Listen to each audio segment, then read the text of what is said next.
오늘은 성경 본문 욥기서 말씀, 욥기 23장 10절의 말씀을 가지고 고난의 유익이라는 제목으로 여러분들과 하나님의 말씀을 함께 나누기를 원합니다.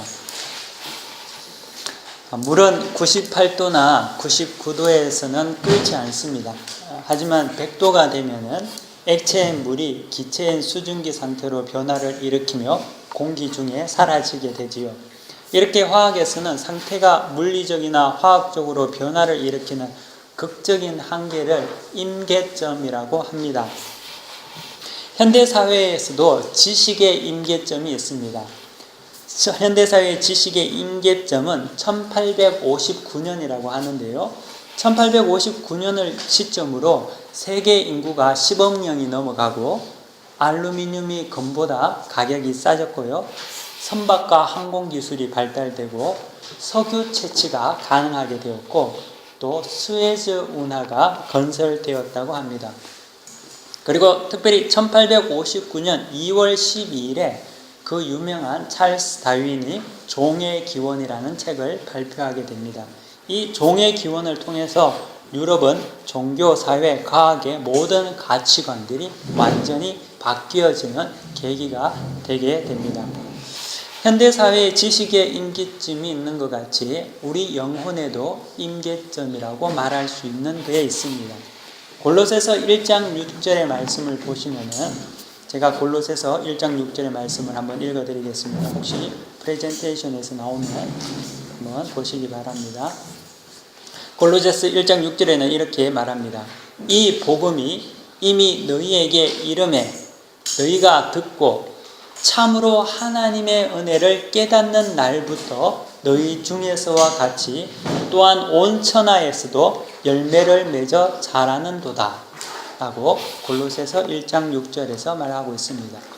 이 복음이 우리에게 이름에 너희가 참으로 하나님의 은혜를 깨닫는 그 순간, 복음은 우리에게 편만하게 와 있지만 그 복음이 우리 가운데 실제적으로 깨닫는 그 순간이 영혼의 임계점이라는 거죠.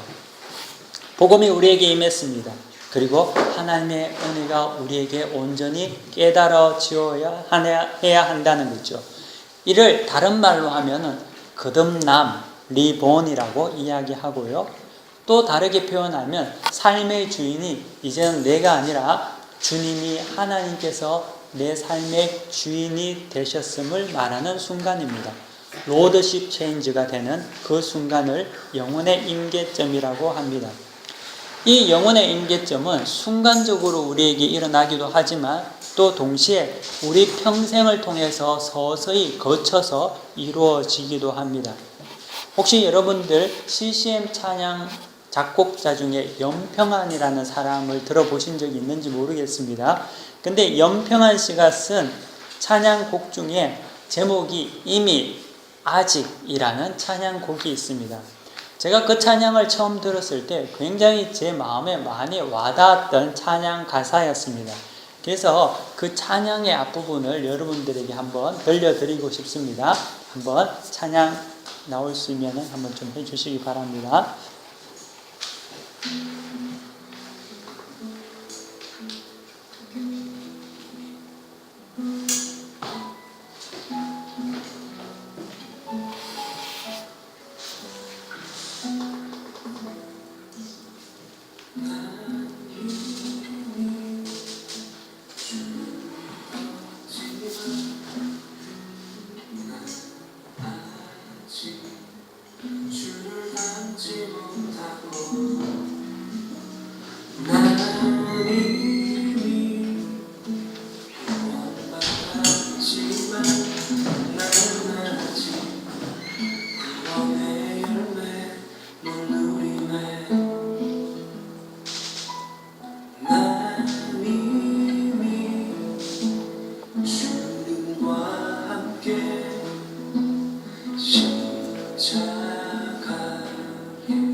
믿기지 않네. 때론 답답하고 때론 불안하고 때론 조바심이 나는 이 세상.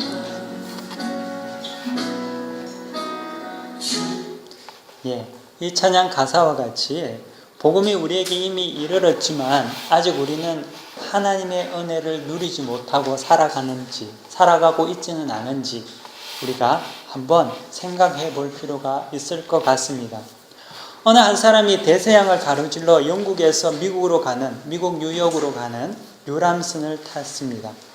그는 티켓값 외에는 미국에 도착해서 친족을 만나러 가기 위한 차비밖에 없었습니다. 그래서 한 달 이상이나 걸리는 그 긴 여여정 가운데서 객실 식당에서 먹을 수 있는 돈이 없었기 때문에 객실 식당에서 식사가 끝나고 난 남은 음식 찌꺼기를 가지고 허기를 채우면서 그 한 달 이상의 기간을 견뎠습니다. 이윽고 미국 뉴욕에 도착하기 바로 하루 전날이 되었습니다. 근데 그는 그날 자기가 지불한 티켓 안에 모든 식사 가격이 포함되어 있다는 것을 깨닫게 되었죠. 그 사람을 한번 생각해 보시기 바랍니다. 이것보다 답답하고 또 후회스러운 일이 어디 있겠습니까? 그 티켓 안에 모든 음식 식사 값이 다 포함되어 있었음에도 불구하고 그 긴 여정 동안 한 번도 제대로 누려보지 못하고 남은 음식 찌꺼기를 먹으면서 지내다 마지막 날 그 사실을 알았다고 생각해 보시기 바랍니다. 아마 우리 같으면 굉장히 우울증에도 걸릴 수 있을 것 같은 그런 일이라고 생각이 듭니다. 근데 우리가 아마 천국에 가면은 동일한 감정을 느끼지 않을까 생각을 해봅니다. 이미 복음이 우리에게 임했지만 우리는 하나님의 은혜를 누리지 못하고 또 그것을 실감하지 못하고 여전히 답답하게 모호하게 조바심을 부리며 참 기쁨과 만족 없이 누림 없이 승리 없이 능력도 없이 살아가고 있는지 모른다는 거죠. 사도 바울에게는 이 영혼의 임계점은 다메섹 산상에서 주님과 만난 그 순간이었습니다. 또 베드로에게는 이 영혼의 임계점은 오순절날 성령이 임한 그때였을 것입니다. 참 성도들에게는 이러한 영적인 임계점이 있습니다. 그 영혼의 임계점을 지날 때 그들은 비로소 새로운 피조물이 되고 하나님의 백성으로서 능력 있는 삶을 살아갈 수 있게 되는 것이지요. 그러면 이 영혼의 임계점은 우리에게 어떻게 이루어질까요? 하나님은 우리를 어떻게 새로운 피조물로 만드실까요? 물이라면 100도가 되어 기체로 끓는 시점을 통과했으면 되겠지만 사람에게 다가오는 영혼의 임계점, 거듭남은 어떻게 이루어지겠습니까? 사실 그 정답은 너무나 간단합니다. 그 정답은 하나님의 은혜밖에 없습니다. 하나님의 은혜가 우리에게 임해야 된다는 거죠. 하나님의 은혜가 아니고서는 절대로 이 일은 이루어질 수가 없는 것입니다. 그러므로 우리는 모두 하나님의 은혜를 사모해야 하는 것이지요. 동시에 그 은혜는 역설적으로 고난이라는 섭리를 통해서 우리에게 임한다는 것을 오늘 성경 본문을 통해서 제가 여러분들과 함께 나누고 싶은 것입니다. 그래서 오늘 제목이 고난의 유익이라는 제목을 가지고 있습니다. 하나님께서 어떻게 고난을 통해서 우리에게 유익을 주시는지를 오늘 말씀을 통해서 여러분들이 다시금 생각해보고 새 힘을 얻고 승리하는 여러분들이 되기를 바랍니다. 자연계에 있는 물질이 화학 변화를 일으키기 위해서는 반드시 열이라든지 압력 등의 외부적인 작용이 있어야 합니다. 자연계에서의 물은 평상시에는 액체로 존재하지요. 물이 액체이듯이 인간도 평상시에는 절대로 변하지 않습니다. 하지만 물이 변할 때는 열이 가해지거나 추워지면 변화되는 것 아닙니까? 즉 뜨거움과 차가움이라는 극한의 변화가 생기면 물은 기체로 바뀌기도 하고 고체로 바뀌게 됩니다. 사람도 마찬가지라는 거죠. 사람은 잘 변하지 않습니다. 나이가 40 넘으면 변하면 죽는다고 말할 정도로 그토록 변하지 않는 게 사람이라는 거죠. 하지만 사람이 변할 때가 있습니다. 그 사람이 변할 때가 언제입니까? 그것은 언제냐면 고난 당할 때 사람은 변화되게 되어 있다는 거죠.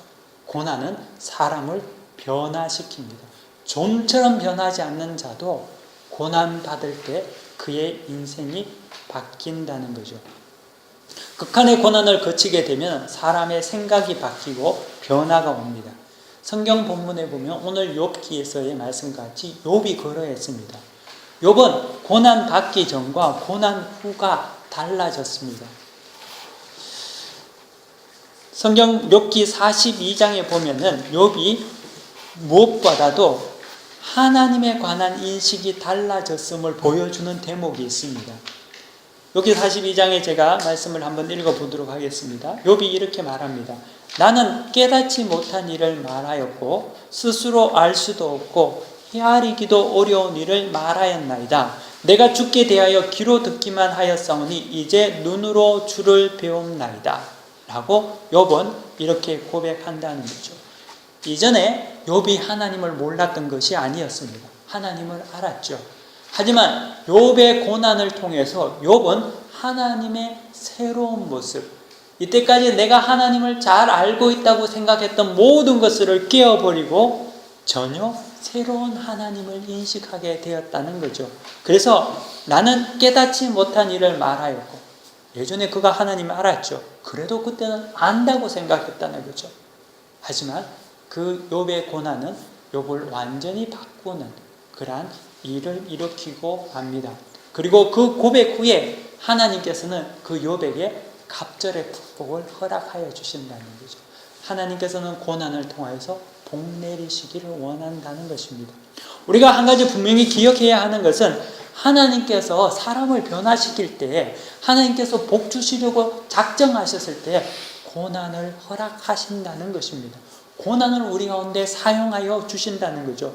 그러므로 고난은 은혜의 한 모습이라는 거죠. 고난은 은혜라는 겁니다. 누군가에게 영혼의 임계점을 거치게 하는 광야의 훈련이라는 거죠. 그 임계점을 거쳐야지만이 하나님의 복을 받을 수 있는 그릇으로 변화된다는 것이죠. 훈련소에서 편하면 모두 다 오합지졸이 되는 거 아닙니까? 공수부대, 특전사, 해병대, 절대 그들은 편하게 군생활 하지 않습니다. 또 군생활 하도록 두지 않는다는 거죠. 될 수 있으면 더 많은 고생을 시킵니다. 왜 그렇습니까? 고난이 그들을 강인한 군사로 만들기 때문 아니겠습니까? 허약한 사람, 나태한 사람을 변화시키기 때문입니다.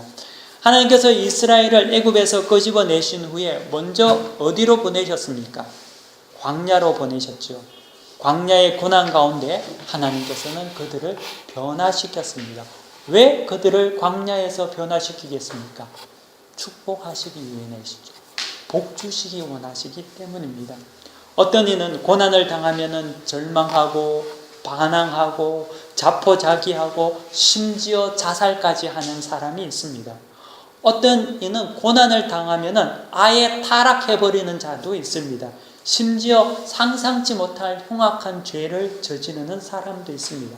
하지만 하나님께서는 우리에게 분명히 말씀하십니다. 고난 때에 원망하지 말고 낙심하지 말고 반항하지 말고 시비하거나 자포자기하지 말고 하나님께 기도하라고 합니다. 그리고 고난을 당할 때가 하나님께서 나를 정죄해서 나를 변화시켜서 축복하기 위한 은혜의 시간임을 기억하라고 분명히 말씀하고 계십니다. 왜 하나님께서는 우리에게 광야의 길로 인도하십니까? 왜냐하면 그렇지 않으면 우리가 절대 변화되지 않기 때문입니다. 평상시에는 우리는 절대 변화되고 되고 싶은 마음이 없다는 거죠. 하나님께서 복을 부어주실 수 있는 그릇을 준비하지 않는다는 겁니다. 하나님께서는 그래서 우리에게 고난이라는 유익을 통해서 우리를 변하시고 마침내 그의 축복을 받을 수 있는 자로 성장케 하신다는 거죠. 고난은 진짜를 성장시키고 진짜를 변화시킵니다. 알곡을 열매 맺게 하는 영양분이라는 거죠. 반면에 가짜와 쭉쟁이는 고난 가운데서 모두가 타서 사라져 버립니다. 없어집니다. 그러므로 고난이 있으면 자기가 진짜인지 가짜인지를 스스로 구분하게 된다는 것입니다. 고난은 자기의 점검의 시간이고 겸손의 시간이며 성숙의 시간입니다. 고난은 우리를 변화시키는 영혼의 임계점에 이르게 하는 은혜라는 것이죠. 그러므로 고난은 우리가 원망하고 불평하고 남을 탓하며 자기를 자폭시키는 요소가 아닌 것을 우리는 분명히 기억해야 합니다. 예수 믿는 이유가 고난을 피하기 위해서 믿는다면 여러분은 일찌감치 신앙의 길을 잘못 접어드는 겁니다. 기독교 신앙은 그것이 아니라는 거죠. 예수 믿는 것은 고난을 피하는 신앙이 아니라 어떠한 고난조차도 하나님의 축복으로 바꾸는, 변화시키는 그러한 자가 되는 것입니다. 그래서 매 순간의 인생의 모든 사건들이 모든 것이 인생의 영양분이 되게 만듭니다. 능력이 되게 만든다는 거죠. 고난조차도 그 고난을 통하여서 내 인생의 활력이 되게 만든다는 거죠. 성장의 토양이 되는 것입니다. 성공한 사람들 중에서는 실패하지 않은 자가 없습니다. 에디슨이 전구를 발명하기까지 6,000번 정도의 실패를 했다고 합니다. 그래서 어느 기자가 에디슨에게 와서 물었습니다. 당신은 6,000번이나 실패를 하면서 낙심하지 않았습니까? 라고 이렇게 물었습니다. 그러자 에디슨은 그에게 이렇게 말했다고 합니다. 나는 6,000번의 노하우를 발견했습니다. 여러분 얼마나 멋지지 않습니까? 노력했는데, 최선을 다했는데 실패가 있고 고난이 있습니까? 낙심하지 마십시오. 실족하지 마시기 바랍니다. 그것은 부끄러운 것이 아닙니다. 수치스러운 것이 아니라는 거죠. 그것은 인생의 성장통이라는 거죠. 하나님께서 훈련시킨다는 거죠. 하나님 안에 있으면 그 모든 것이 값진 것이 되고 마는 것이죠.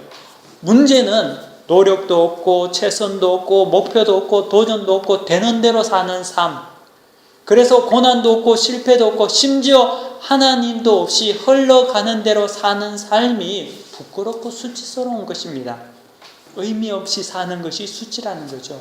하나님 없이 사는 것이 진짜 고난이라는 것이지요. 그리스도인들은 실패와 고난을 피해가지 않습니다. 두려워하지도 않습니다. 마치 거센 파도가 바람이 불어서 배를 난파하는 것도 사실이지만 아울러 바람이 거세지면 파도가 세지면 세질수록 돛을 사용해서 그것을 가지고 더 빨리 가는 것이 돛의 역할이며 배의 모습 아니겠습니까? 그것이 하나님께서 우리에게 주신 믿음의 눈이며 능력이라는 겁니다. 하나님께서 주셨다는 거죠. 이미 할 수 있는 능력을 우리에게 주셨음에도 불구하고 우리는 아직까지 모르고 이미 받은 것을 사용하지 못하고 있다는데 안타까움이 있다는 거죠. 요번 여기 23장 10절에서 이렇게 분명하게 말합니다. 그 고난 가운데에서 그가 깨달은 하나님의 말씀은 그가 나를 단련시킨 후에 나를 순금같이 나오게 하리라는 거죠. 여러분 그 믿음이 있습니까? 그 믿음을 소유하십시오. 하나님께서는 분명히 우리에게 내가 너를 정죄한 후에 순금같이 나오게 하신다고 약속해 주셨다는 거죠. 이 약속의 말씀이 여러분 가슴 속에 깊이 자리 잡기를 원합니다. 또 하나님께서는 고난 가운데서 말씀을 통하여서 우리에게 소망을 허락하여 주십니다. 여러분 고난은 절대 만만한 것이 아닙니다. 고난이 그냥 쉬운 것이 아니라는 거죠. 소망이 없는 고난은 물 없는 사막과 같습니다. 오아시스 없는 사막과 같습니다. 여러분 고난 가운데 소망이 없다면 아무도 이겨낼 장사가 없습니다. 이겨낼 힘이 사라지고 말 것입니다. 하나님께서 고난을 통해서 우리를 정금같이 만드실 때 우리를 고아와 같이 방치하면서 우리 힘으로 견뎌내라고 말씀하지 않는다는 거죠. 우리에게 악바리가 되라고 말씀하지 않습니다. 하나님께서는 고난 가운데 우리에게 말씀으로 소망을 부어주십니다. 말씀을 통해서 우리에게 소망을 허락하여 주신다는 거죠. 그 말씀을 붙들게 하십니다. 기도하게 하십니다. 모든 믿음의 사람들이 평안할 때 하나님을 만난 것이 아니라 고난 가운데 하나님을 경험하게 됩니다. 그래서 고난은 유익한 것이지요. 고난 가운데 있는 사람들은 지푸라기라도 잡고 싶은 마음이 있습니다. 그래서 그 마음이 늘 열려 있다는 거죠. 간절함과 사모함이 충만합니다. 그래서 누구의 말이라도 들을 수 있는 간절함이 있다는 거죠. 근데 그때가 은혜 받을 시간이기도 하지만 동시에 실패할 시간이기도 하는 것이죠. 왜냐하면 잘못된 꾀임에 빠질 수 있는 가장 느슨한 때이기 때문입니다. 이미 마음이 무너졌기 때문에 누구의 말이라도 찾고 싶은 그런 마음이 있다는 거죠. 가장 쉽게 속을 수 있는 때이고 가장 쉽게 미혹될 수 있는 때입니다. 속지 않는다 하더라도 자신의 잘못된 판단으로 실패할 수 있을 때입니다. 우리는 고난 중에 사람의 말에 귀를 기울여서는 안 됩니다. 하나님의 음성에 귀를 기울여야 합니다.